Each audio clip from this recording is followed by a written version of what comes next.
জুবিন গর্গের মৃত্যুর রহস্য, দুর্ঘটনা নাকি ষড়যন্ত্র?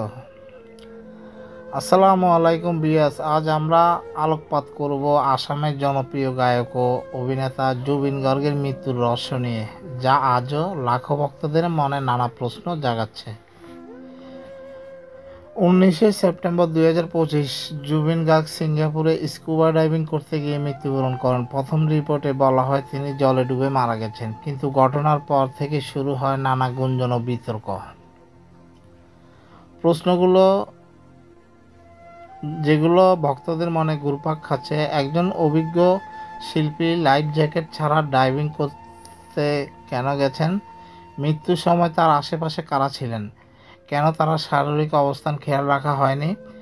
জানা গেছে জুবিন দীর্ঘদিন মৃগী রোগে ভুগেছিলেন। তদন্তকারীরা ধারণা করছেন ডাইভিং চলাকালীন হঠাৎ খিঁচুনি বা শ্বাসকষ্টের মাধ্যমে তার মৃত্যুর কারণ হতে পারে।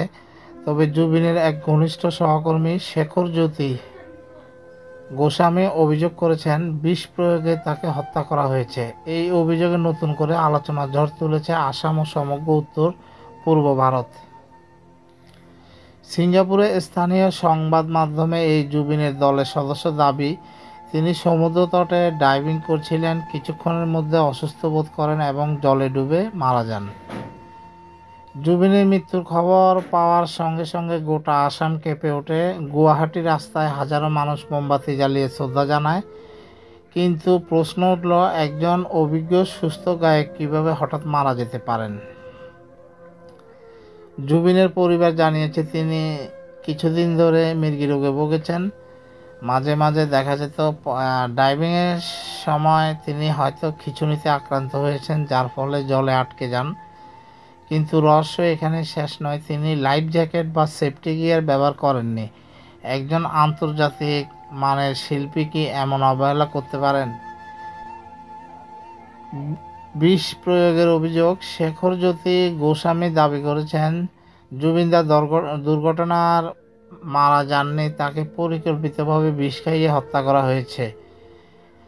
জুবিনের ম্যানেজার সিদ্ধার্থ শর্মা এবং ইভেন্টের সংগঠক শ্যামকানু মহন্ত অভিযুক্ত। মৃত্যুদিনে বোটের নিয়ন্ত্রণ সম্পূর্ণ সিদ্ধার্থ শর্মার হাতে ছিল। বোটটি টালমাটাল অবস্থায় চলে যায়, জুবিন ডুবে যাচ্ছিল। চিকিৎসা বা সহায়তা দেওয়ার ক্ষেত্রে অবহেলা।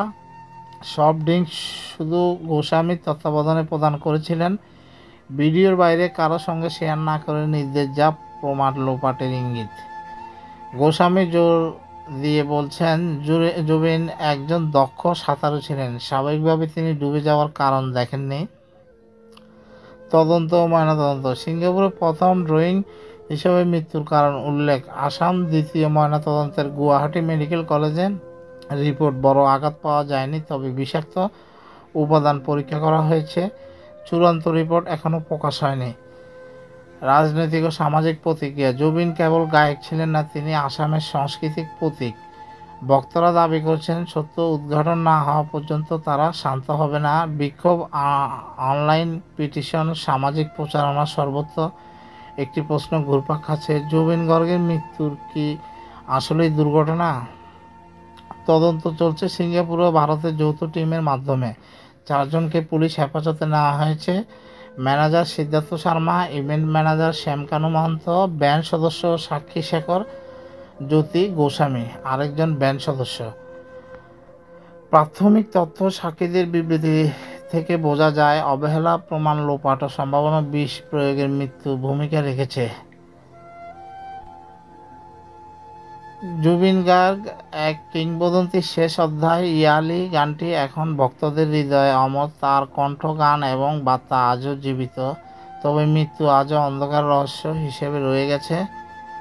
বিয়াস, আপনি কি মনে করেন জুবিন গার্গের মৃত্যু কি সত্যি দুর্ঘটনা নাকি কোনো পরিকল্পিত হত্যাকাণ্ড? আপনার মতামত কমেন্টে জানান। আর এমন বাস্তব ঘটনাভিত্তিক ভিডিও দেখতে আমাদের পেজে লাইক দিন, সাবস্ক্রাইব করুন। আজকের মতো এখানে বিদায় নিচ্ছি। আল্লাহ হাফেজ।